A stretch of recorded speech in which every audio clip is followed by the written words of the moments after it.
capítulo 15, versos 1 e 2, diz o seguinte: eu sou a videira, disse o Senhor Jesus, e meu pai é o lavrador. Toda vara em mim que não dá fruto, atira, e limpa toda aquela que dá fruto, para que dê mais frutos. Isso é, sem sombra de dúvidas, um chamamento a tomadas de posição. Nós temos que tomar uma posição do que nós somos em Deus, qual é a nossa identidade como pessoas compromissadas com a verdade do Evangelho, para que não tenhamos uma titulação, mas tenhamos um fundamento de vida e uma característica bem clara e evidente, que nós somos compromissados com o Senhor e com a sua palavra. Essa palavra precisa enriquecer todo o nosso caminhar de cada dia. Isso é muito sério.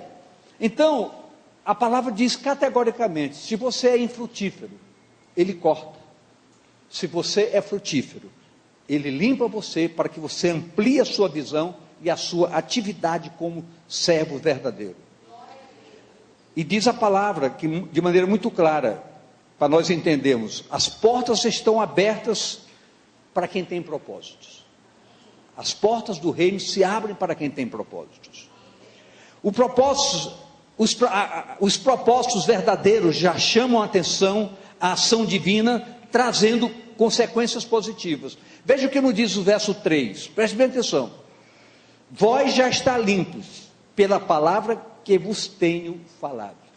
Queridos, se todos nós entendermos a fundamentação da palavra de Deus em nossas vidas, o que ela exerce em nossas vidas, o poder que ela opera em nossas vidas. Por exemplo, Jesus chegou e disse: tudo que vocês pedirem ao Pai em meu nome, ser-vos-á concedido. Então eu preciso tomar posse que essa palavra não é uma informação, é um fundamento que está sendo determinado para a minha vida, para que eu possa usufruir dessa verdade, crer, acreditar, tomar posse que em Deus faremos proezas, que em Deus realizaremos coisas além das nossas expectativas. Muitas vezes nós qualificamos as situações, nós vemos as situações como simples, como difíceis, como muito difíceis.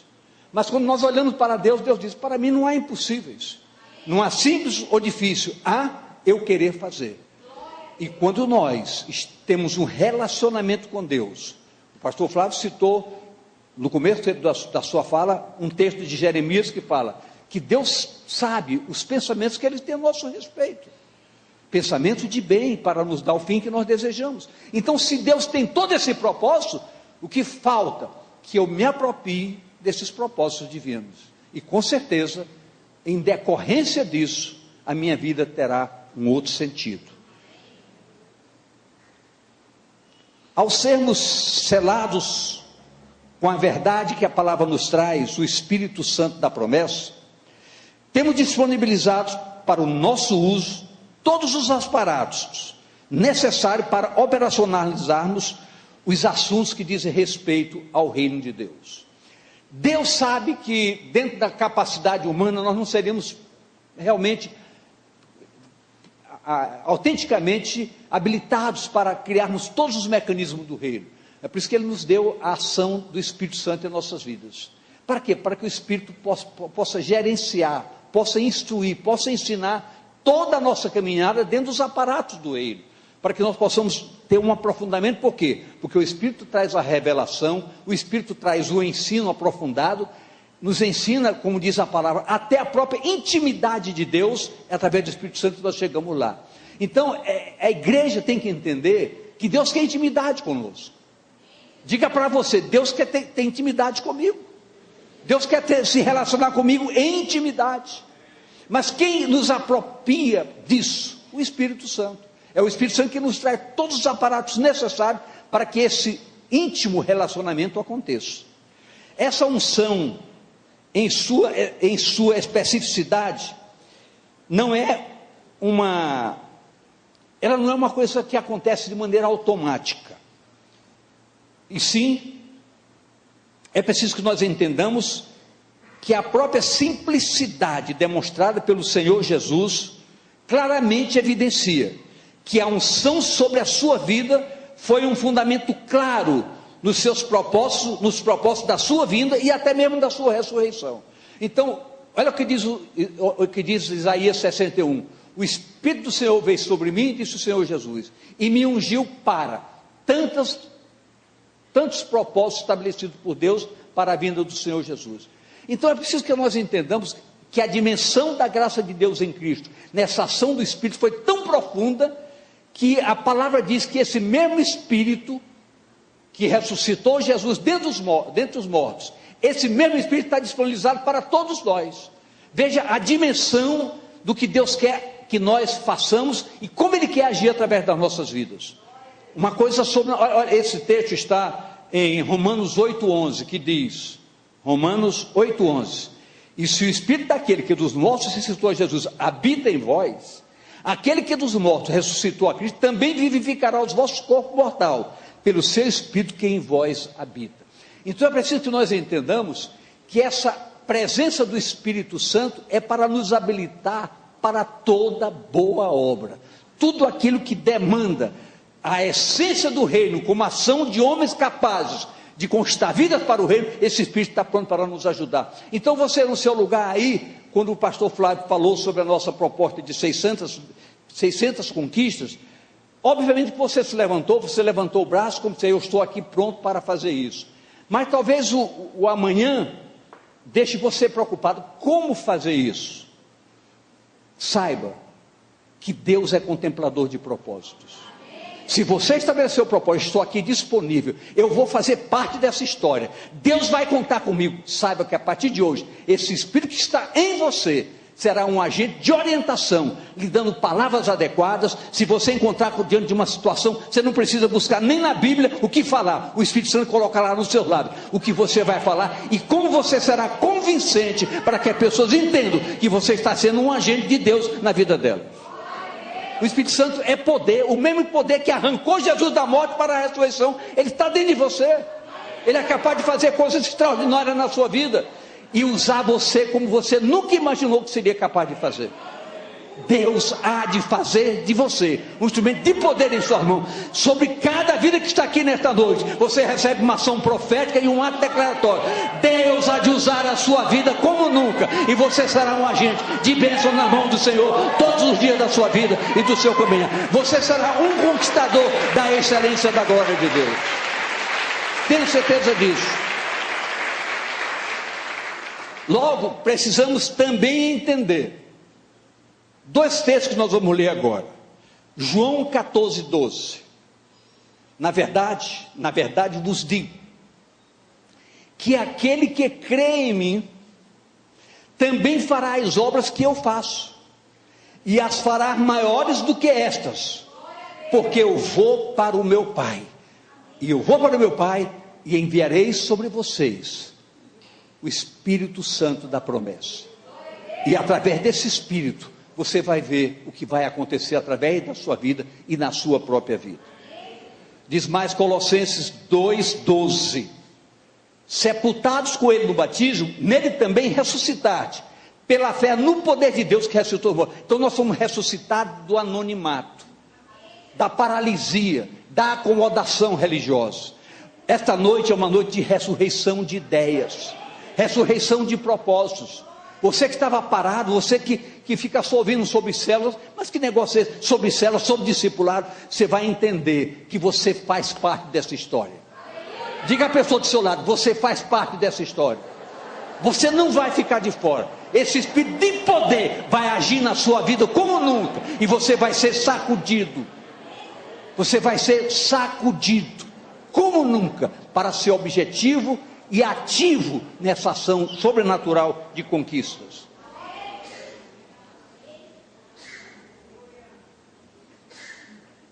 Então, queridos, não basta querer, há que se disponibilizar.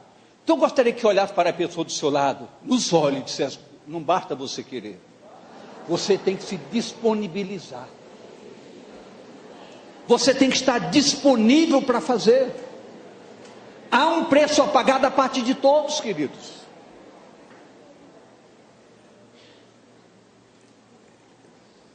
Quando você começar a produzir, a conquistar, a cuidar mais intensamente, você vai poder dizer como é gostoso saber que nós estamos trabalhando para Deus e Deus está nos recompensando.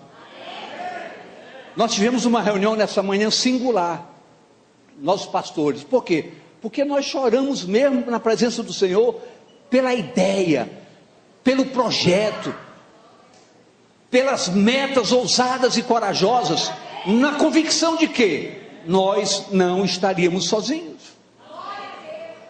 Nós não estaríamos sozinhos. Você precisa ter metas na sua vida. Em todas as áreas da sua vida nós temos que ter metas. Na área profissional, em toda a área secular e principalmente na espiritual. Deus quer lidar com santos. E a meta dessa igreja é ser uma igreja santa, ativa, que glorifica a Deus em todo o seu caminhar. Queridos, os desafios estão aqui lá fora, estão aqui dentro. Os desafios estão aí. O poder do mal está aí batendo na porta. Mas nós temos que entender que quando nós temos um compromisso com Deus, nenhum poder do mal intentará contra nossas vidas. Porque Deus é bastante suficiente para bloquear qualquer ação do inimigo em nossas vidas. Entenda isso. Você vai sentir o prazer gostoso de ser um conquistador, de ser um cuidador de vida, de poder dizer: Senhor, eu ganhei para o teu reino essa vida. Você vai mostrar os resultados com graça diante do Senhor. Disponibilizar em busca e buscar viver condições para que o Espírito Santo tenha liberdade em sua vida, para lhe orientar, para que você possa agir numa unção sobrenatural. João 15,4 diz o seguinte: estai em mim e eu em vós. Como a vara de si mesmo não pode dar frutos, se não estiver na videira, assim também vós, se não estiverdes em mim. Preste muito bem atenção nisso. Eu creio, queridos, que muitas vezes nós somos frutos de um entusiasmo. Muitas vezes. E obviamente que esse entusiasmo não é um mal, mas é uma condição circunstancial. Então, nesse entusiasmo, deixa eu fazer uma pergunta aqui. Quem está disposto a encarar que há em cada um aqui um compromisso e uma responsabilidade de ganharmos vida para o reino do Senhor? Me levante o braço com coragem e ousadia. Ok. Agora preste muito bem atenção. O que a palavra diz, para eu entender, para nós entendermos, é que se nós não estivermos alinhados com o Senhor, nosso trabalho será infrutífero. Então, antes de eu ganhar alguém, eu tenho que ter convicção que eu sou ganho para o Senhor. Que a minha vida é um reflexo de quem foi ganho para o Senhor. Eu não posso conquistar o que eu nunca fui conquistado. Então isso é uma condição sine qua. É imperiosa, é o que a palavra diz. Acabamos de ver em João 15,4. Se você não estiver em mim, nada podereis fazer. A configuração dessa declaração, ela não é impositiva. É, contudo, uma aliança definida para os que efetivamente compõem o corpo ativo chamado Igreja do Senhor Jesus, cujo cabeça é Ele próprio. Então, se o cabeça está mergulhado num propósito, eu sou corpo, eu tenho que estar alinhado com Ele, eu tenho que estar nele. Aí você diz: mas pastor, isso é um subterfúgio, porque Ele está lá e nós estamos aqui. Queridos, a palavra de Deus me tira dessa posição e me dá uma conotação diferenciada. Quando ela diz que nós estamos assentados juntamente com Ele. Então, se Ele é o cabeça, eu estou alinhado com a verdade do Evangelho, eu creio na minha redenção em Cristo Jesus, eu estou assentado junto com Ele. Isso é a palavra. É a palavra. Tanto é que o vosso reino não é deste mundo. Se o reino do cabeça não é desse mundo, o nosso também não é. Nós estaremos na eternidade, gozando a essência da eternidade, no devido tempo. Aqui é lugar de luta, de dificuldades, mas de vitórias em Cristo Jesus. Creia nisso, tome posse disso. Efésios 1, 22 e 23 diz isso claramente. E sujeitou todas as coisas aos seus pés, sobre todas as coisas o constituiu como cabeça da igreja, que é o seu corpo, a plenitude daquele que cumpre tudo em todos. A plenitude é a inteireza, é o conteúdo completo, não é parte. Ele cabeça, nós corpos, unificados num propósito. Não existe o apenas estar. Isso confunde muitas pessoas, engana muitas pessoas, está religiosamente ativo. Nós não aceitamos isso. Nós não queremos estar. Nós temos que ser. Nós somos servos do Deus Altíssimo. Eu queria que você tivesse agora de dizer: eu sou um servo, eu sou uma serva do Deus Altíssimo. E me coloco à disposição para ser útil nessa casa, porque a ação do Espírito Santo me habilita, independentemente da minha qualificação.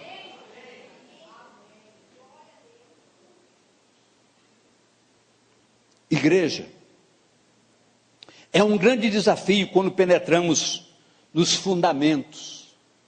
Que fundamentos, pastor? João 15, 5 e 6. Preste bem atenção. Jesus diz: eu sou a videira, vós as varas. Quem está em mim e eu nele, preste bem atenção, quem está em mim e eu nele, este dá muito fruto. Porque sem mim nada podereis fazer. Então, diga: minha conquista não é individual. Minha conquista será associado com ele. Então, se você estiver em mim e eu estiver em você, você vai dar fruto. E eu declaro: você vai dar fruto. Mas entenda por quê. Você vai dar fruto, porque a essência da palavra está saindo da palavra e adentrando no recinto do seu entendimento. Não é fácil entender. Entretanto, é preciso entender. Permanecer nele é um compromisso de vida. Eu tenho repetidamente dito aqui que a sociedade nos chama a tantas coisas, nos desafia a tantas coisas. Mas eu vou cansar de dizer aqui: há coisas que eu poderia fazer como um homem normal, mas como servo de Deus, eu não posso fazer. Há lugares que eu não vou. Por quê? Porque eu sou um servo de Deus. Não posso ir. Lhe é proibido? Não, eu tenho direito à minha liberdade. Mas por um compromisso com o meu Deus, eu não quero e não posso.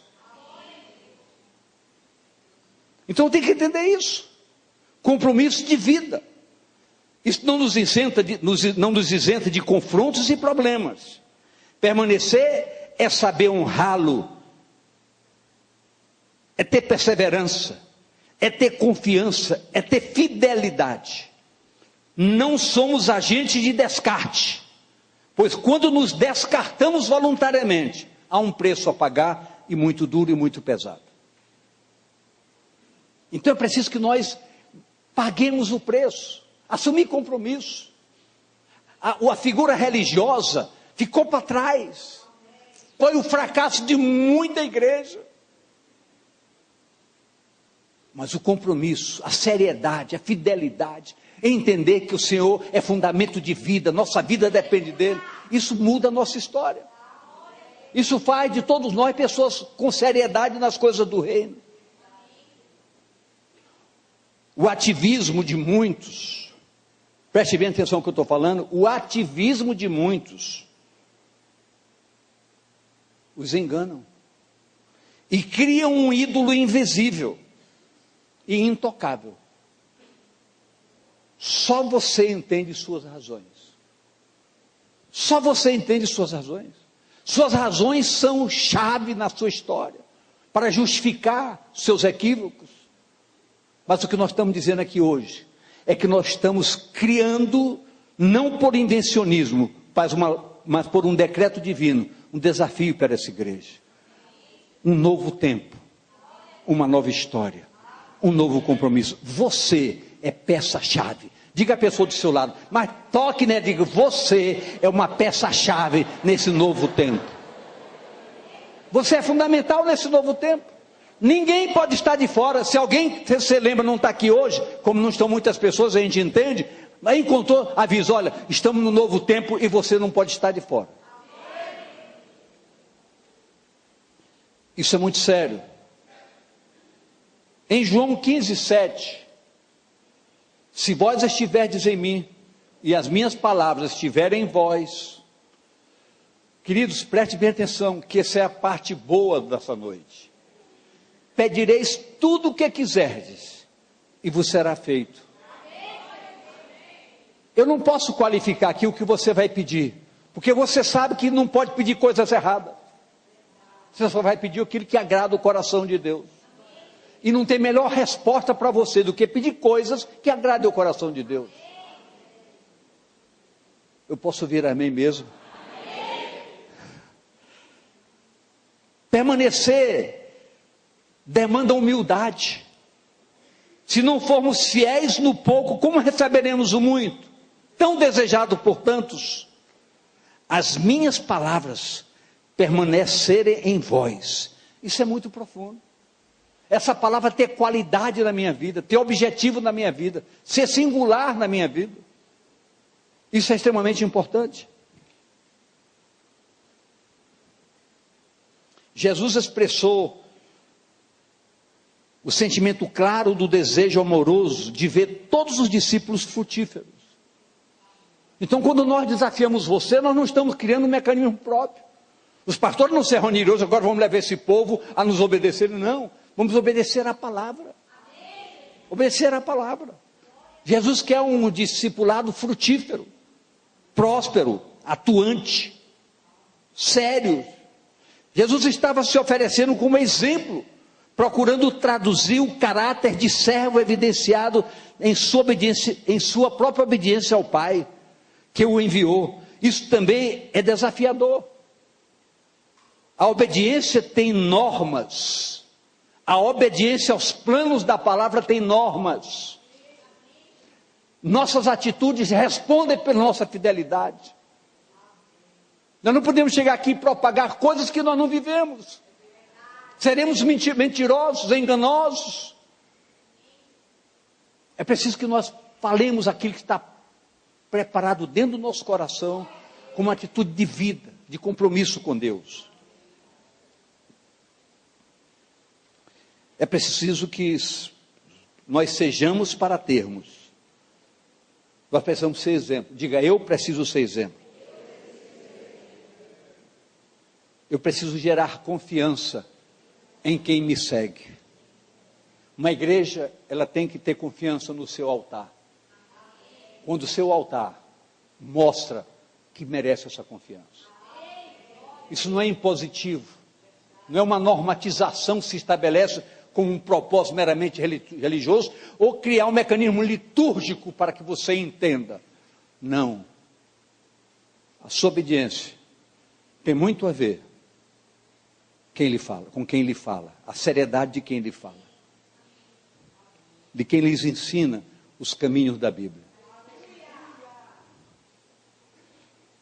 Ser para ter, ser exemplo para gerar confiança. João 15, 8 a 12. Nisso é glorificado o Pai, que deis muito frutos, e assim sereis meus discípulos. Só se é discípulo quando dá fruto, porque o discípulo obedece o discipulador. Como o Pai me amou, também eu vos amei a vós, permanecei no meu amor. Se guardardes os meus mandamentos, permanecerei no meu amor, do mesmo modo que eu tenho guardado os mandamentos de meu Pai, e permaneço no seu amor. Tenho-vos dito isso, para que a minha alegria permaneça em vós e a vossa alegria seja completa. O meu mandamento é este, que vos ameis uns aos outros, assim como eu vos amei. Então Jesus sempre se colocou como um padrão referencial. Ele diz, olhem para mim, eu sou a referência. Então nós temos que entender que a obediência à palavra é obediência aos parâmetros estabelecidos pelo Senhor da palavra. chamado Jesus, o Messias de Deus. Jesus estava se colocando como base de sustentação de uma rota de sucesso e de conquistas. Jesus disse que ele glorificava ao Pai, e por glorificar ao Pai, recebia honras do Pai. Assim, os frutos precisam ser gerados com alegria, com contentamento. Não é você, puxa, mais essa na minha costa, agora eu quero que eu ganhe vidas. Querido, deve ser com alegria no seu coração, com paixão pela obediência à palavra. Produzir frutos. Quais frutos? Nós temos na Bíblia uma série de fatores que nós precisamos olhar e avivarmos como fundamento para nossas vidas. Por exemplo, Gálatas 5, 22 a 26. Presta atenção nesses detalhes tão importantes para a sua vida. Mas o fruto do Espírito é caridade, gozo, paz, longanimidade, benignidade, bondade, fé, mansidão, temperança. Contra essas coisas não há lei. Então você pega esse pacote, lê com calma, estuda, anota cada um. Eu sou temperante, eu sou paciente. Como eu reajo? Queridos, nós temos que nos policiarmos. Foi uma decisão que eu tomei com muita seriedade na minha vida. Vigiar minhas atitudes, minhas reações. Me podar de certas atitudes, de certo extravasamento do meu eu acho, eu penso, eu quero, eu tenho razão, eu tenho direito, é por isso. Não, queridos. Minha razão é glorificar a Deus em todas as atitudes. Deve ser essa a nossa postura. Abrir mão das nossas atitudes, das nossas reações, em favor do bem maior.